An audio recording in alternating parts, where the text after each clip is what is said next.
Boa tarde a todos. Eu gostaria de agradecer ao convite feito pela Luciana Diederich, da Coordenação Estadual de Saúde Mental do Estado do Amazonas, para a gente estar falando um pouco aqui hoje sobre prevenção do suicídio, né? É um tema que está sendo abordado de forma mundial e o Brasil também está procurando buscar estudos sobre essa demanda que tem aparecido na nossa sociedade. E o Amazonas não é diferente disso. Então, hoje a gente teve esse espaço aberto aqui para a gente começar a conversar um pouco sobre prevenção de suicídio no estado do Amazonas e no contexto do estado. A palestra de hoje tem como seu tema suicídio, uma epidemia silenciosa e silenciada. O suicídio ele é tratado como um ato que tem como objetivo tirar a sua própria vida, né? Mas a gente sabe, existe um consenso mundial dos estudiosos sobre suicídio, de que as causas que levam uma pessoa a cometer o ato têm um fundo tem uma causa biológica, uma causa genética, social, uma forma de adoecimento do qual a gente está vivenciando nos dias de hoje, da qual não se tem somente uma causa. Por isso se diz que o suicídio ele é multifatorial.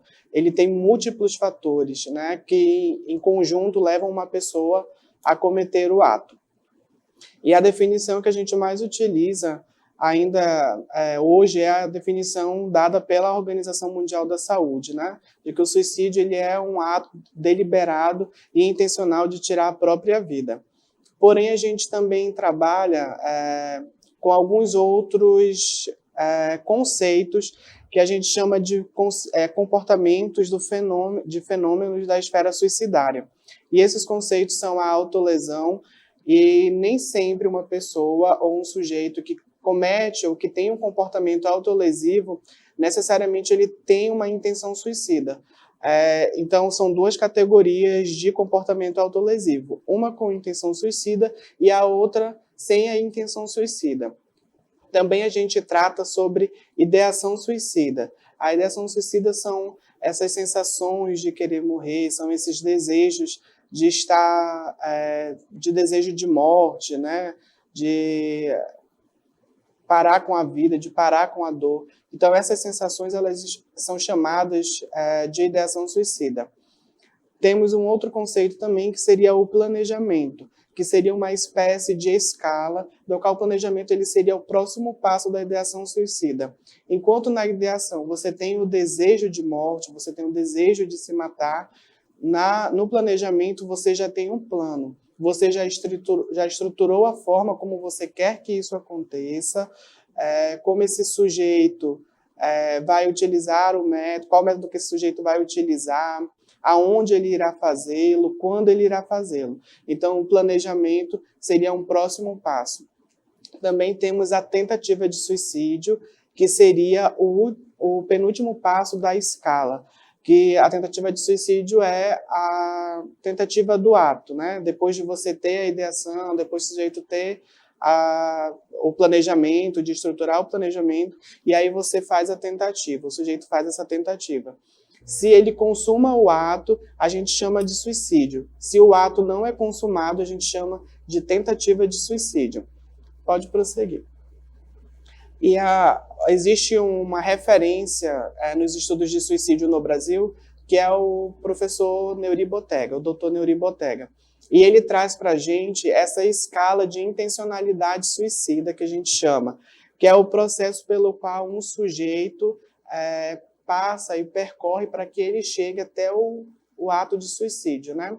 E aí ele traz para a gente que de cada 100 habitantes, 17 já pensaram em suicídio. E desses 17, 5 passaram para a etapa seguinte, que seria o planejamento. E desses 5, 3 fizeram a tentativa. E desses 3 sujeitos que tentaram o suicídio, apenas um foi atendido em algum nível da atenção à saúde, seja do estado ou do município. Então, são números que são alarmantes, são números que a gente se preocupa bastante porque trazem uma realidade para a gente de que é uma epidemia silenciosa. que vai se alastrando na sociedade e que a gente não está se sensibilizando o suficiente para a gente conseguir compreender como se dá esse processo, quais são os fatores e os elementos que estão envolvidos nesse adoecimento e que levam a pessoa a cometer tal ato, né? Como a gente disse no começo, há um consenso de que o suicídio é um fenômeno multifatorial. Então, temos aí fatores biológicos, fatores sociais, fatores econômicos, culturais, e isso gera essas situações, e é o que a gente chama de processo suicidar-se, seria essa escala de intencionalidade suicida que o Neuri Botega traz para a gente. Pode passar. E aí, dando continuidade, a gente fala também sobre essas questões do suicídio, e em parte sobre a pessoa suicida, quando ela está nesse período nesse processo de adoecimento, digamos assim, ela tem algumas características que podem ser observadas, que são os estados mentais do suicídio, que são a ambivalência, a impulsividade e a rigidez. A ambivalência é o que a gente chama, e é o que a maioria das pessoas tem, né, nos dias de hoje, que são esses sentimentos confusos de o sujeito querer morrer, mas ao mesmo tempo querer estar vivo, né? Essa é a ambivalência do sujeito suicida. Ele sabe que ele está em sofrimento, porém ele vê que a única saída dele seria o suicídio. Porém, o desejo de morte, ele também está acompanhado pelo desejo de vida.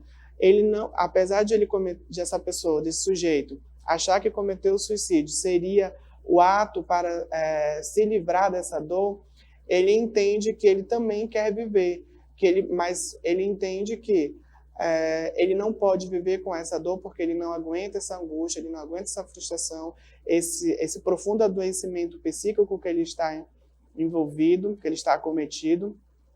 E aí ele traz para a gente essa sensação do querer viver. E a impulsividade, por outro lado, é tida como esse comportamento de que a pessoa tem na hora de que ela quer fazer ou que ela quer tentar o suicídio, digamos assim, né? A gente fala que as pessoas ela não tenta o suicídio a todo tempo, né? Ela não quer morrer a todo tempo, ela não passa 24 horas do dia querendo morrer. Então, por isso que se diz que o suicídio é um ato impulsivo, né? O estado mental também do suicida é de impulsividade. O sujeito está ali em um momento, e esse momento pode custar 5 minutos, 10 minutos, meia hora, 1 hora, né? Mas, assim, o desejo não é algo que perpasse ou percorra com esse sujeito durante ao longo da vida, né? São momentos. E a rigidez de pensamento é o que a gente diz que o suicida tem quando ele acredita que a única saída que ele pode ter para acabar com o sofrimento que ele está vivenciando é a sua morte. Então, é a cessação da sua vida. Isso é a rigidez, é o estado mental de rigidez que a gente chama. Pode passar. Próximo.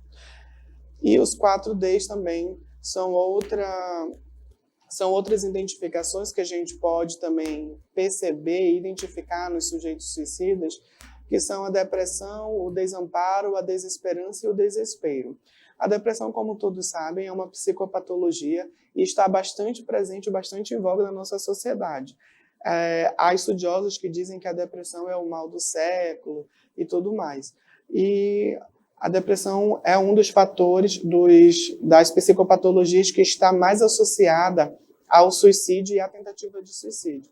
Estima-se que de 80% a 90% dos casos de suicídio estão associados a alguma psicopatologia. E a maior quantitativa dessa estatística, dessa estimativa, é de que seja o transtorno associado ao comportamento suicida seja a depressão. Então, aí temos que também dar um outro olhar, chamar outros profissionais também da área, não só psicólogos, para também discutir sobre isso e quais as estratégias que a gente precisa utilizar também para essas associações de psicopatologias e transtorno suicida. O desamparo é aquela sensação, aquele sentimento de você não ter com quem contar. de você não poder se abrir com ninguém, por medo de ser julgado, por medo de ter o seu sofrimento relativizado. Então, a pessoa que está em um momento de grave sofrimento psíquico e com ideações suicidas, ela vai ter também esse sentimento de desamparo, porque ela vai achar que as pessoas irão acreditar que esse momento dela é somente uma bobeira, é uma coisa que vai passar porque ela tem que ser forte, pode ser falta de Deus, então que ela tem que ir para a igreja, tem que ler a Bíblia, e a gente sabe que não é isso. Falar sobre suicídio, pensar sobre suicídio, ter ideação suicida, não é falta de Deus, não é uma bobeira, é uma coisa séria e a pessoa tem que procurar, sim, ajuda profissional, tem que procurar apoio emocional com os amigos, com os familiares, mas esse apoio tem que vir de forma genuína e de forma respeitosa para que a gente possa acolher esse sujeito. A desesperança é aquele sentimento de que essa situação de sofrimento nunca vai passar, de que isso nunca vai acabar, de que você vai passar o resto da sua vida sofrendo, e isso pode te levar a um sentimento de um desejo de querer morrer. O desespero é a sensação de que essa dor é insuportável para esse sujeito. Ele está sofrendo tanto que ele acha que a morte é a única saída para o que ele está sentindo. Então, ele está no momento de desespero. Pode continuar. Porém, a gente, quando fala sobre suicídio, a gente tem muitas perspectivas das quais a gente pode falar. E a gente procura falar sempre dos comportamentos ou dos fenômenos da esfera suicidária de uma perspectiva ou de um viés da valorização da vida, no qual a gente diz que o suicida, a pessoa que tem ideação suicida, ela pode estar com todas essas problemáticas envolvidas, né, em todas essas problemáticas, entretanto, ela tem o potencial para que ela mesma consiga mudar esse período da vida, esse cenário no qual ela está envolvida. Então, a gente fala que a pessoa suicida, quando ela tem as ferramentas necessárias, ela consegue, sim, passar por todas essas situações e ainda assim continuar viva, porque a vida vale a pena ser vivida, desde que seja vivida com qualidade, com emoção, com apoio emocional de qualidade. Então é isso que a gente busca quando a gente fala de suicídio na perspectiva de valorização da vida. Pode continuar. E a gente traz agora aqui o perfil epidemiológico do suicídio, né? Para cada suicídio, há uma estimativa de que há 20 outras tentativas. Seriam 720 tentativas por dia, mais ou menos 30 por hora. Então, assim, são números alarmantes que a gente tem nessas estimativas. Essas estimativas elas são trazidas pela Organização Mundial da Saúde. E para cada suicídio, estima-se que há 9 sobreviventes. Os sobreviventes são familiares e amigos que são próximos à pessoa que comete suicídio. Então, seriam mais ou menos 180 sobreviventes por dia, na estimativa da OMS. Os grupos de risco que a gente traz sobre suicídio foi sobre aquilo que a gente falou anteriormente. Então, os grupos são, aqui no Amazonas, principalmente, são os grupos indígenas, são os grupos de LGBT, são as minorias, são os grupos étnicos e raciais, e não só no Amazonas, mas no mundo todo, esses são os grupos de risco. Pode passar. Esse é o mapa mundial do suicídio, né? Então, assim, em 2017 foi assinado a Agenda Estratégica de Prevenção do Suicídio, que foi feita em um acordo mundial, no qual tinha como principal objetivo reduzir em 10% os números de suicídio até o ano de 2020. E a gente está indo meio que na contramão do que foi proposto. E isso a gente tem que mudar. É um cenário que a gente está buscando mudar e parte dessa mudança vem com essas discussões que a gente abre nesses espaços. Então, a abertura desses espaços para a gente falar sobre suicídio é que traz essas mudanças, porque daqui a gente traz uma discussão sobre políticas públicas de enfrentamento, a gente começa a sensibilizar a comunidade para o que está se falando, para o que está se tratando, a gente começa a conscientizar a pessoa sobre a responsabilidade social que a gente tem com aquilo que a gente fala, com a forma como a gente trata o outro enquanto ser humano, enquanto indivíduo que precisa ser dotado de respeito, né? Então, tudo isso são cuidados que a gente tem que ter enquanto sociedade. Nós somos seres sociais, então a gente precisa aprender a conviver de uma forma educada, com uma conduta que seja sempre de respeito ao próximo, para que a gente também seja respeitado. E isso envolve questões de educação em saúde, educação financeira, educação na escola, conduta profissional e ética. Tudo isso são coisas que a gente envolve e estão envolvidas no nosso dia a dia, da qual a gente necessita para viver em sociedade. O suicídio no Brasil é uma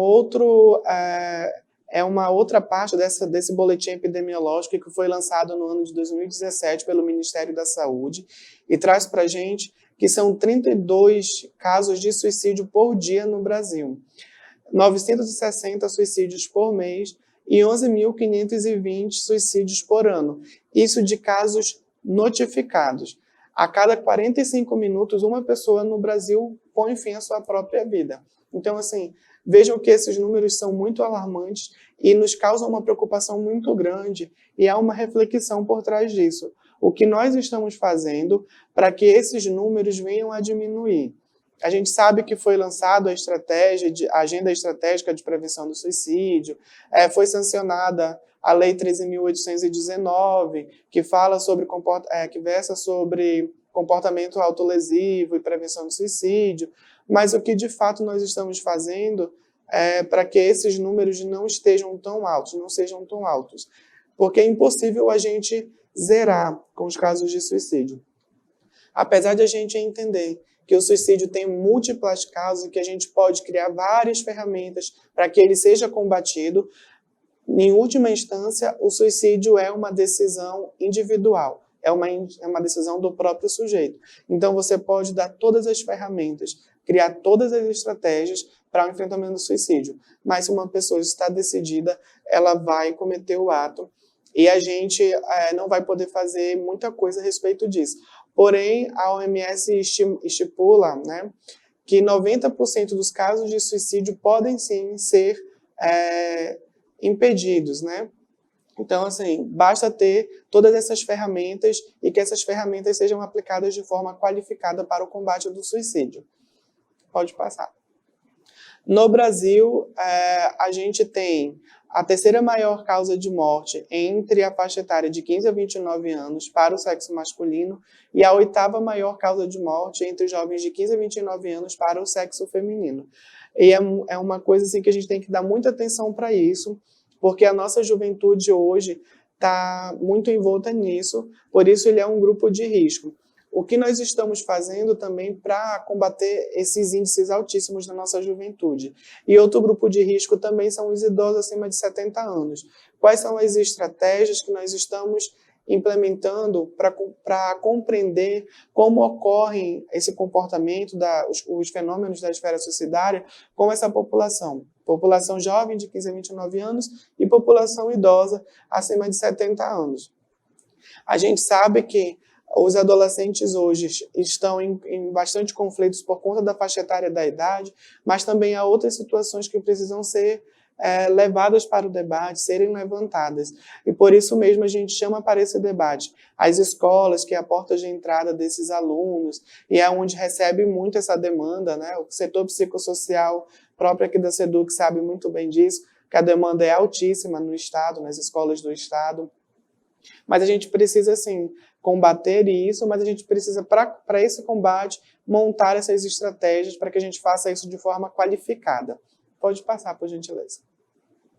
O Brasil em números. As tentativas de suicídio no Brasil, no ano de 2018, somaram 252 mil tentativas notificadas.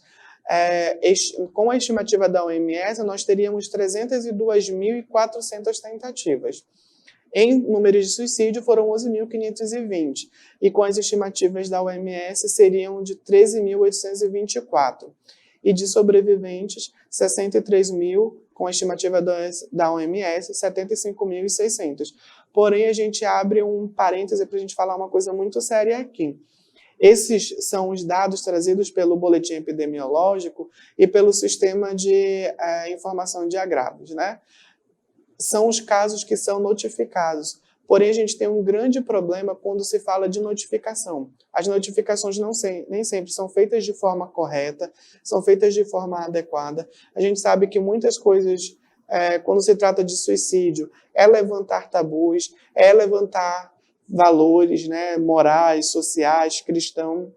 E isso causa algum estranhamento dos profissionais e da sociedade.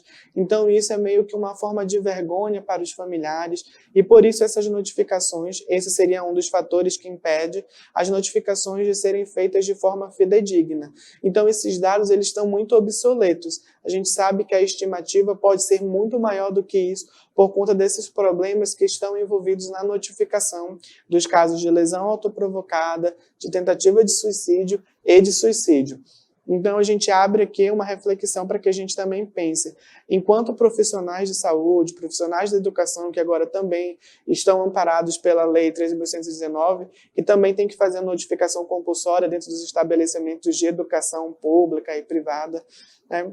Para que a gente consiga fazer isso, para que esses números sejam realmente fidedignos e para que a gente consiga, com esses números, utilizá-los para a construção de políticas públicas de enfrentamento. Se fala que o suicídio é um problema de saúde pública, mas nós não estamos tratando ele como problema de saúde pública, né? Nós não temos estratégias montadas para esse atendimento.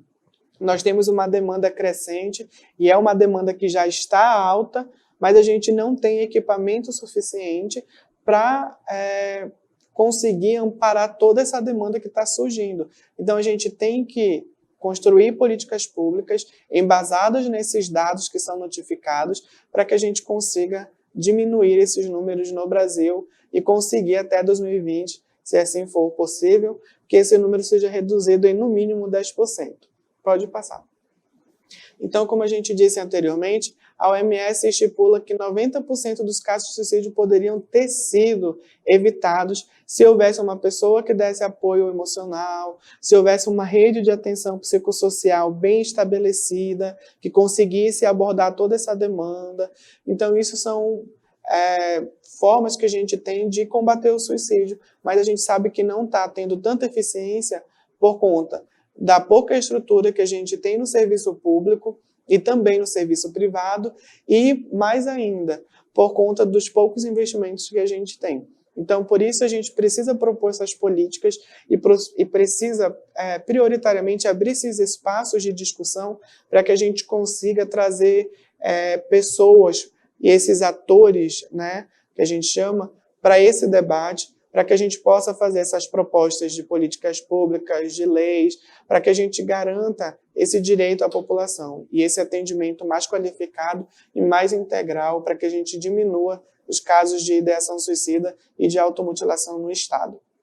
Pode passar. O que fazer para prevenir esses altos índices de automutilação e de suicídio, né?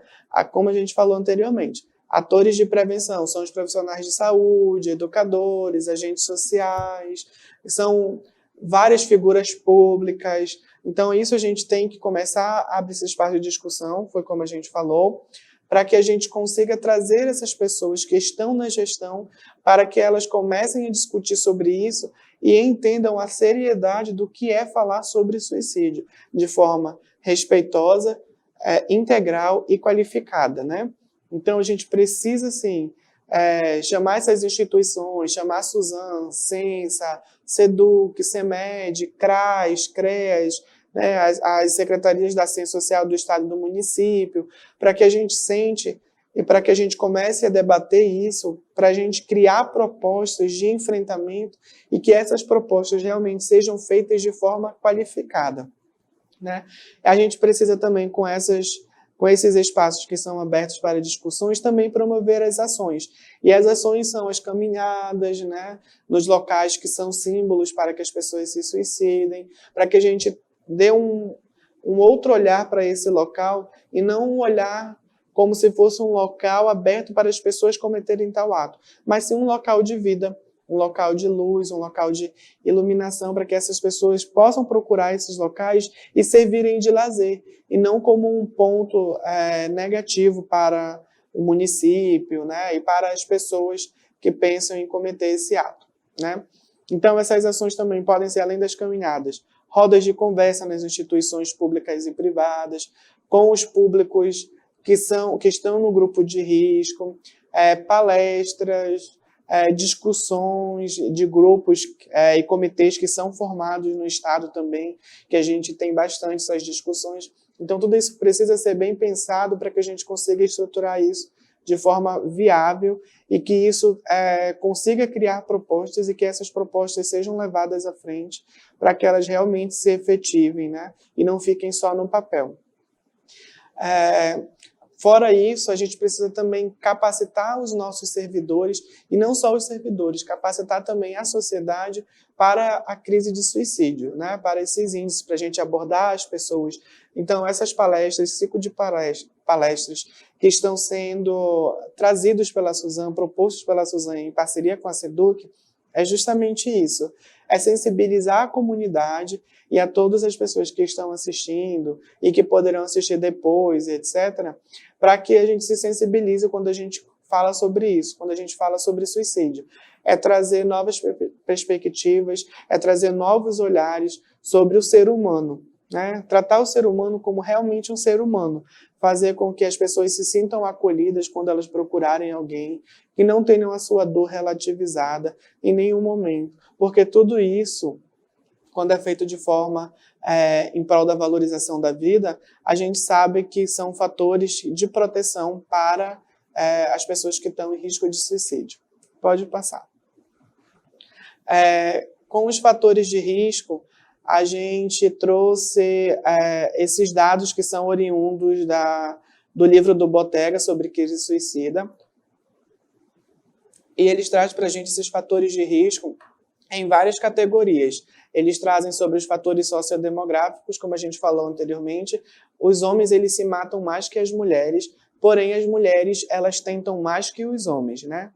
Então, outro fatores de risco são pessoas viúvas, divorciadas, elas cometem mais suicídio, principalmente quando esse status está ligado ao sexo masculino.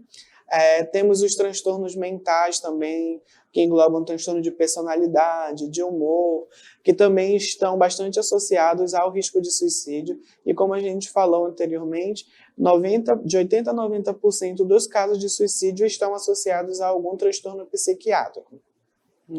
Os fatores psicossociais são abusos sexuais na infância, ou não na infância, pode ser também na adolescência e tudo mais, perda ou separação dos pais, instabilidade familiar, enfraquecimento dos vínculos familiares, né?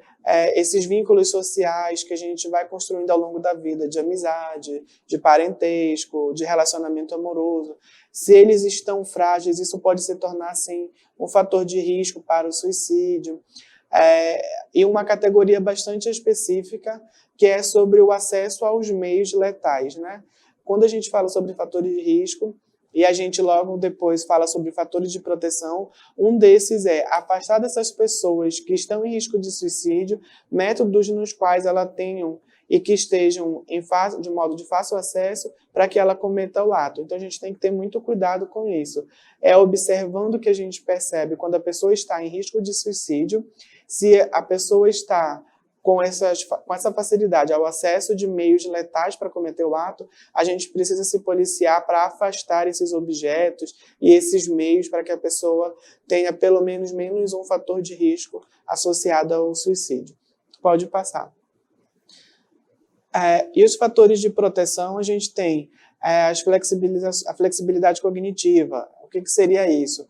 Seria a forma como a gente estrutura nossa mente, né? A gente tem uma saúde mental de mais qualidade, e a gente sabe que a saúde mental está muito também voltada, ligada aos fatores físicos, de qualidade de vida, né? E aí a gente precisa também falar sobre os exercícios físicos que a gente precisa fazer diariamente, que melhoram a nossa qualidade de vida, tem influência sobre a nossa saúde mental também. sobre os vínculos familiares, vínculos sociais, afetivos. O fortalecimento desses vínculos também se torna um fator de proteção para as pessoas que estão em risco de suicídio. Fatores socioculturais, né? Um dos grupos também que estão em risco são as pessoas que não têm alguma crença. Então, a gente fala que um dos fatores de risco é crer em algo. Seja qual a denominação religiosa que essa pessoa seguir, mas crer em algo também pode se tornar um fator de proteção, né? Pode passar. Atenção para as frases de alerta. Lá no início a gente falou sobre os 4 Ds, falamos sobre o estado mental também do suicídio, e aqui a gente traz essas frases de alerta, que são as verbalizações que essas pessoas em risco de suicídio acabam fazendo nesse processo de adoecimento. Então, assim, é bom a gente sempre estar ligado e sempre estar percebendo e identificando essas falas nessas pessoas, né? Falas como: eu prefiro estar morto, eu não posso fazer nada, eu não sirvo para nada, eu não aguento mais, se eu morresse, ninguém sentiria a minha falta, eu não sou importante, os outros vão ser mais felizes sem mim. Então, essas são verbalizações que a gente precisa estar atento. Não só essas, mas muitas outras, a gente precisa estar atento. Que as pessoas em risco de suicídio, elas verbalizam isso, algumas muito constantemente, e a gente, percebendo isso, seria alguma coisa para a gente... algum parâmetro para a gente poder tomar alguma atitude em prol dessa pessoa, né? Então, se você percebe a pessoa verbalizando frases nesse sentido, então é bom dar uma atenção maior e redobrada para essa pessoa, para saber como essa pessoa está se sentindo, chame ela para conversar, pode ser em pouco tempo, escolha um local sossegado, que não tenha interrupção, e não relativize a dor da pessoa, sobretudo, né? Não a julgue também. E tudo isso são fatores importantes que a gente precisa quando a gente acolhe alguém em risco de suicídio. Pode passar. E como identificar risco de suicídio em alguma pessoa? Então, a gente tem esses 5 fatores de identificação, e não só esses 5, temos muitos outros, né? Temos os fatores de risco, mas aqui a gente fala principalmente, o principal fator de risco para o risco de suicídio é uma tentativa de suicídio anterior. Então, se você tem um conhecido seu, um vizinho, um amigo, que já teve uma tentativa anterior de suicídio, é bom manter-se em alerta, porque essas pessoas estão no maior grupo de risco.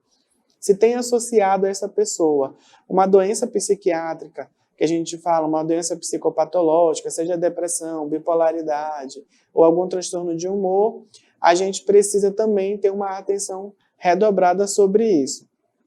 E aí também temos o estado mental, temos as frases de alerta e os 4 Ds. Tudo isso são critérios que a gente utiliza para identificar se as pessoas podem ou não estar envolvidas nesse risco de suicídio e o que a gente deve fazer para ajudar essa pessoa nesse processo. E para isso a gente precisa avaliar uma outra coisa também quando a gente identifica já, você, por exemplo, identificou isso no seu amigo ou em algum conhecido seu, identificou uma tentativa prévia, uma doença psicopatológica, um transtorno psicopatológico, perdão, os 4 Ds, essas verbalizações, o estado mental ambivalente, rígido ou impulsivo para o risco de suicídio, você tem que aprender a identificar qual o grau de risco que essa pessoa está. E para isso a gente tem a estratificação de risco de suicídio que a gente chama. E temos o risco baixo, o moderado e o alto.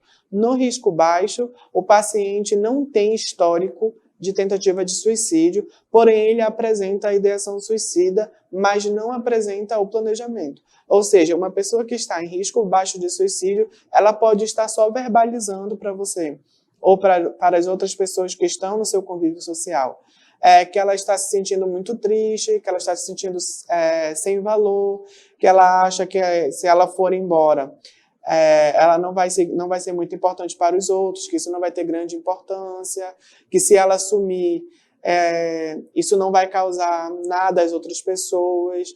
Então, essas frases de alerta, sem planejamento, e sem tentativa prévia de suicídio, significa que a pessoa pode estar em um nível baixo de risco de suicídio. No nível moderado, o paciente já apresenta uma tentativa prévia de suicídio, apresenta também a ideação frequente e persistente, né, do suicídio, do desejo de morte, mas ainda não tem um planejamento. Então, precisa também aí já de uma outra conduta para que essa pessoa seja assistida. Todos esses riscos, esses graus de suicídio, de risco de suicídio, eles devem ser assistidos de alguma forma, porém, no grau que a pessoa esteja, ela precisa ter um nível de atenção também equivalente. Então, se a pessoa tem um nível baixo, ela também precisará de algumas estratégias para enfrentar isso. Se ela está no nível moderado, ela precisará de outras estratégias.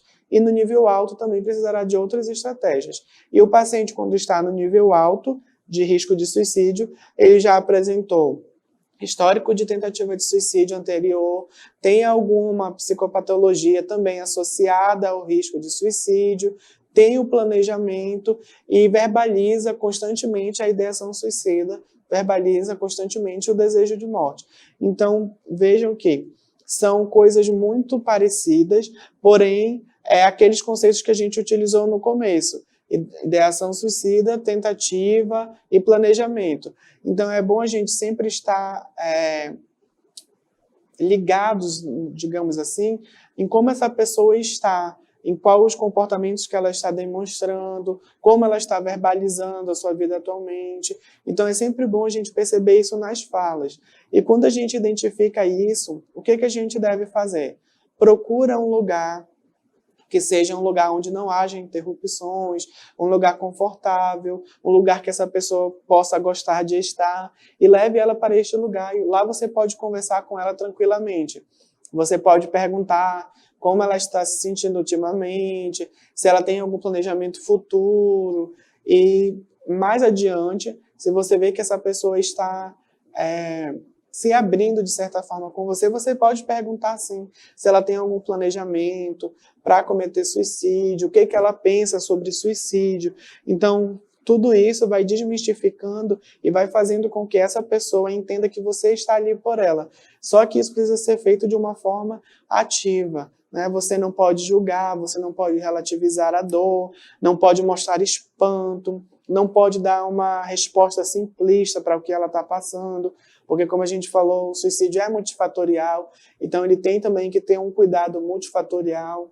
Então, por isso que a gente propõe essas escutas ativas e qualificadas. Então, uma vez que você identifica um amigo, um vizinho, um colega da escola em risco de suicídio, você pode estar encaminhando esse amigo para uma UBS, pode estar ligando para ele se ele estiver em crise, em crise suicida, pode estar ligando para o SAMU, pode estar ligando para o Corpo de Bombeiros, né, encaminhando ele para a rede de atenção psicossocial do Estado e dos municípios, para que ele seja atendido, para que ele possa ser, sim, ajudado e tenha um suporte para que ele consiga passar por esse processo. Pode passar, por gentileza.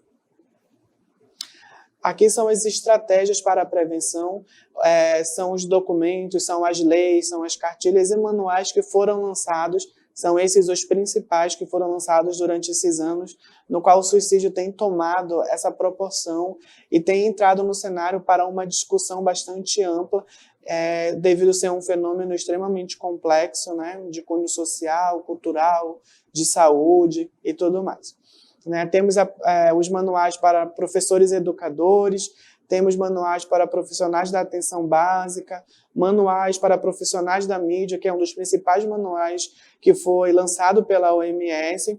E esse manual, vou abrir aqui um parêntese, ele vem muito para o que a mídia tem de importância quando se fala sobre suicídio. A mídia tem um papel fundamental para o cuidado do suicídio, no que a gente chama sobre o efeito Weather. Esse efeito é muito importante para a gente, por conta de as pessoas, quando veem um caso de suicídio sendo mal retratado na mídia, e ela já está envolta nesse processo de adoecimento, ela pode ter uma conduta de cópia, do comportamento que está sendo demonstrado na mídia. Então, a mídia ela tem grande influência nos comportamentos suicidas dessas pessoas que estão nesses grupos de risco e estão em risco de suicídio. Então, tem que ter muito cuidado quando os jornais, as revistas, nas redes sociais, principalmente, quando a gente aborda esses temas. Então, a gente não fala sobre os métodos utilizados, a gente não fala sobre os locais onde foram cometidos, e se falamos com mínimos detalhes possíveis para que isso não sirva de gatilho para a pessoa que está em risco de suicídio cometer o suicídio. Então, a gente tem que ter muito cuidado, e esses manuais eles vêm justamente para nos auxiliar quando a gente fala sobre isso.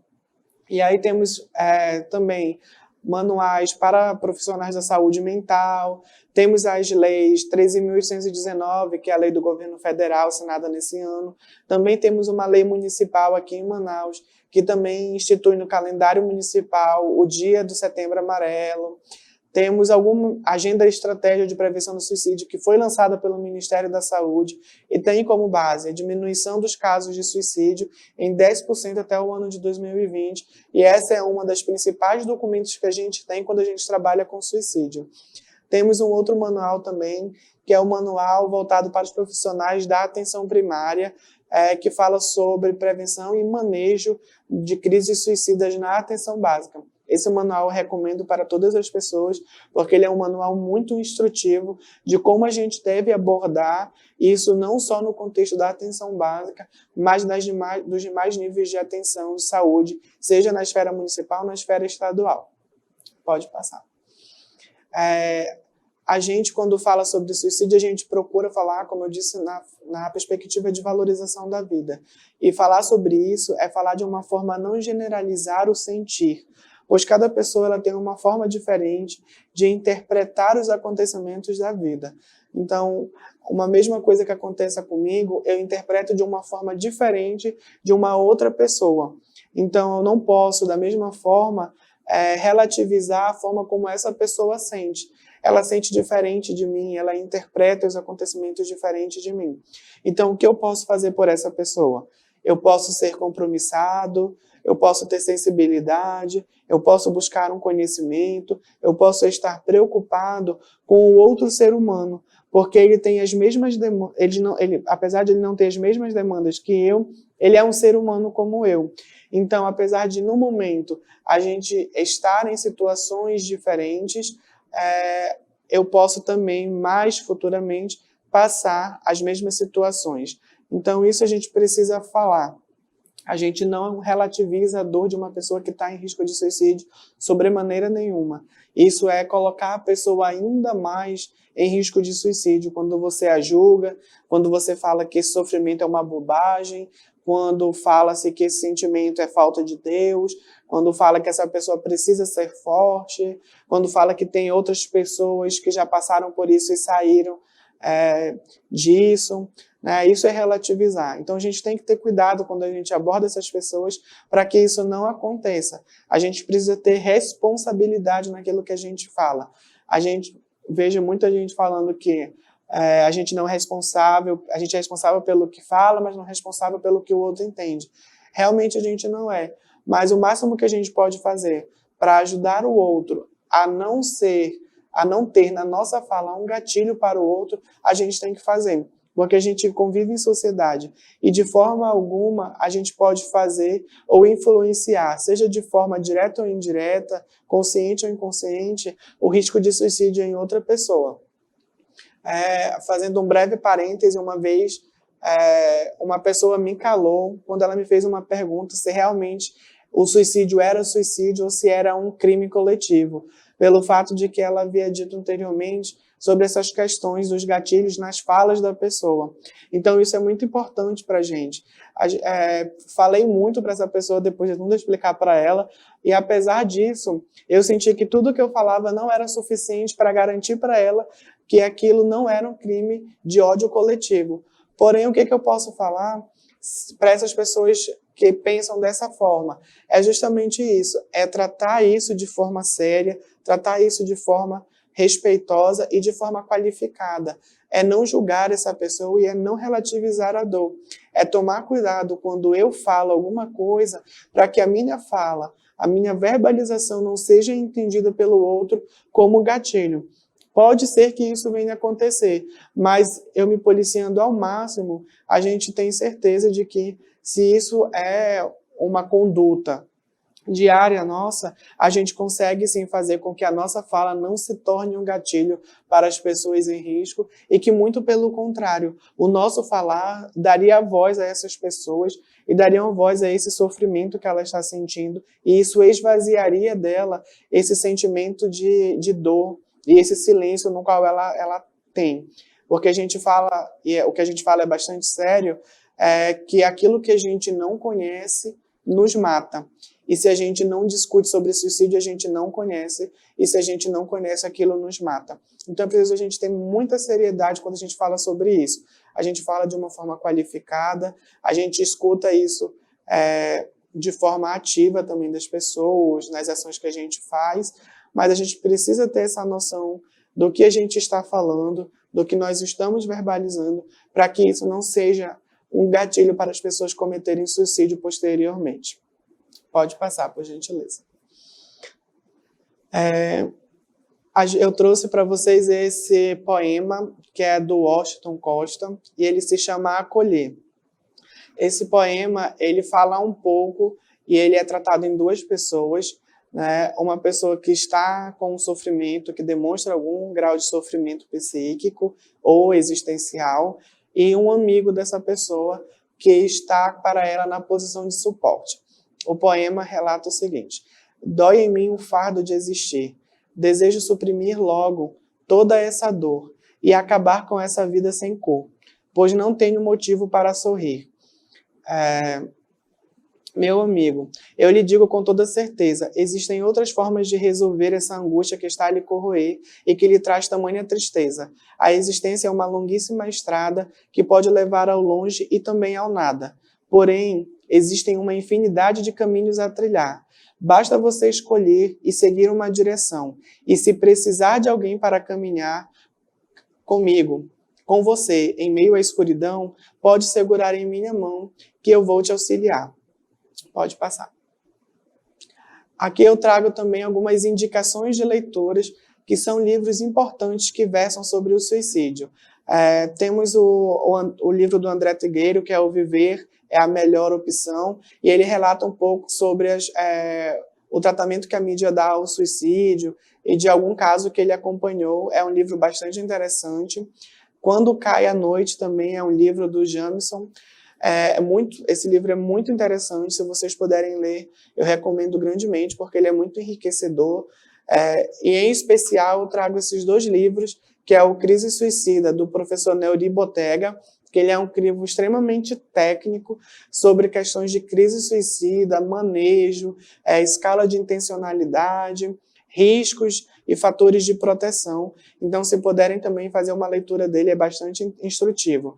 E um livro que foi construído, foi organizado por profissionais aqui do Amazonas, que é Suicídio, Diálogos Interdisciplinares. Esse livro é um de conhecimento riquíssimo, foi organizado pela professora Denise Gutierrez, que é uma professora que tem trabalhos voltados para o estudo do suicídio no contexto amazônico, em especial envolvendo os grupos de idosos. Então, assim, são livros esses da literatura que são importantes para serem lidos e, se puderem, eu recomendo muitíssimo.